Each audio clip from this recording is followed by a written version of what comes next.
Yeah, it was a not easy match conditions, and didn't play as well as I wanted. But in the end, had to really put my head down and work for this win.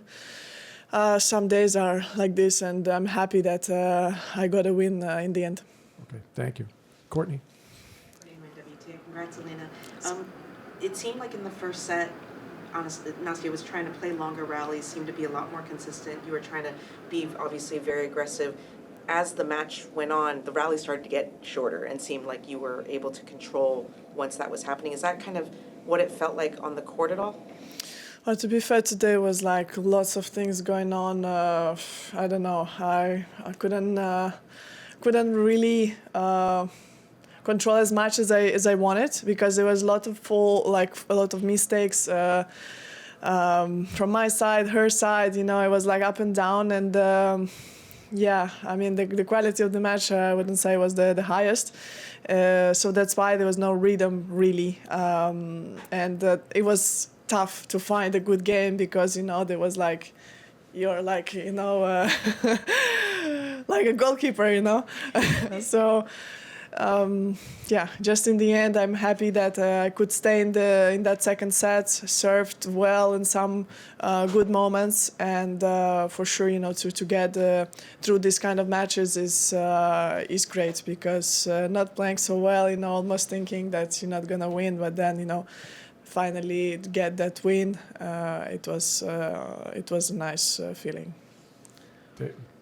Elina, David Kane, tennis.com. For what it's worth, I thought it was actually a pretty high quality match watching it. Just in general.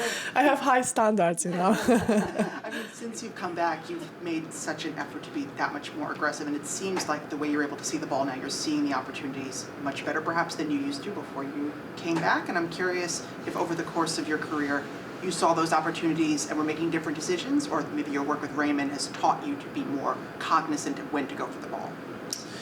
I think different things changed. I changed pretty much everything.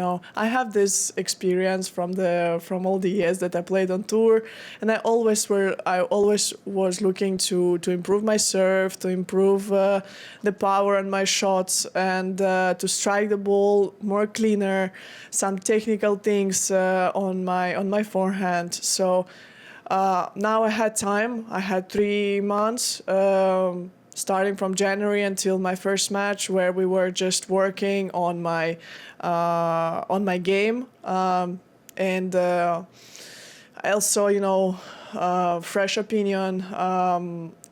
Raymond is a great coach. He explains very easy. It almost feels like he's not doing anything, but this is like in a way really natural and very good. I was just like analyzing, trying to think what he really brought into my game, and this is like really natural, because we talk about the game, we try to analyze a few things here and there, and then in the end it's just like really comes naturally. So I'm happy that there is improvement, but I always have really high standard of how I see my game, how I want to play, and sometimes maybe it's not playing on my hand because I'm too hard on myself and getting down. But now I'm happy with the balance that I have, and these matches like today I didn't play well, but I fought and got the win. Howard. Howard Fendrich with the Associated Press. At the end there, needed a few match points to close it out. I'm wondering, can you take us through a little bit of, I guess, both strategy-wise, but also emotionally and mental-wise, what it is like as you've got a few match points there and you're not able to convert the first couple? How does that play in your mind, and what is that maybe struggle like of being that close but not quite able to shut the door in the first couple chances? Yes, for sure. It's really difficult, because especially when it's like 5-4, or 6-5. Sometimes you think this is like the opportunity. So you just have to fight, have to accept that sometimes your opponent can play well, and you have to to try next time to play better, to serve smarter or return smarter. So this is, this is tennis. That's why, few points here and there can change the momentum, and have to work with that, have to really restart yourself. You have to again start the new point with a fresh mindset, and go again. Is there ever a feeling of increased pressure because, I don't want to let this slip away. If I do, then it becomes 5-5 and maybe the match flips? For sure, there's thoughts coming in, but it's normal, we are all humans, we are thinking about the worst scenario sometimes, and it happens, but you have to work with them, not even try to block them, but I try to really work with them, like, okay, somewhere they have a voice, telling you like, oh, you're gonna lose maybe. But then, you have to convince yourself, you have to speak to yourself. I speak to myself, I convince myself that, I got this, I'm confident in my serve, I'm confident in my return, my shots. So it's this experience, this just self-control is really important, and that's why like some really top players, they know how to do it at the very important moments, or when they are down or when they're up. On these important moments, they take this opportunity because they're very focused, very strong, and that I also try to aim for this. Court. Just looking ahead, you either face Jess or Patricia Maria Zig. On the prospect of potentially playing Pegula, what do you make of her in terms as a player and as a challenge? And separately, I saw the ankle brace on your leg. Is that the physical issue that you've been trying to manage, kind of to get yourself ready for the Open? I played with Jess in Washington and had a great battle. That match was really good, with good level. We both played really well. Fortunately, it didn't go my way, but I watched the match. We analyzed with Raymond and saw what I did wrong, and I just try to recover right now. The foot, we are managing it right now. We're gonna see how it's gonna react tomorrow and how I'm gonna feel.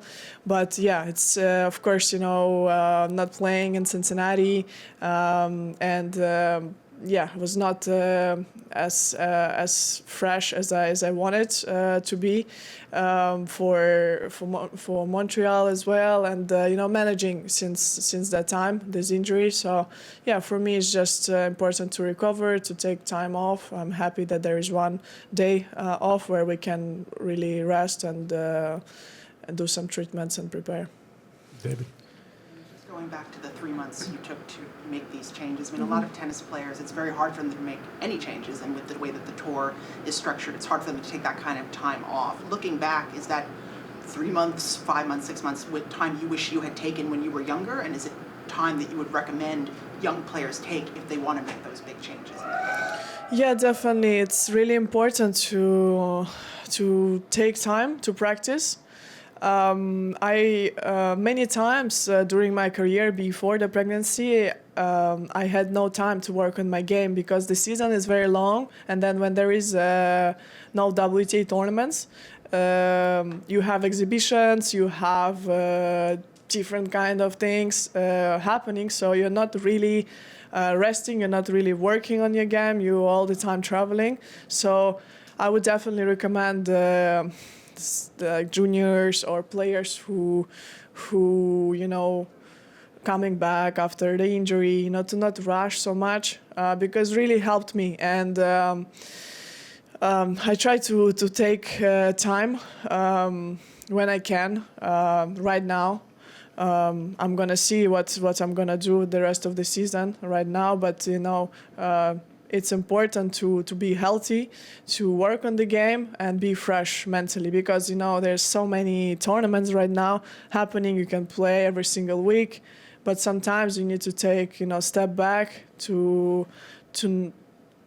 take time for yourself, to stay at home, to rest mentally, reset and work again and then go. So this really, I think, is really important for a tennis player.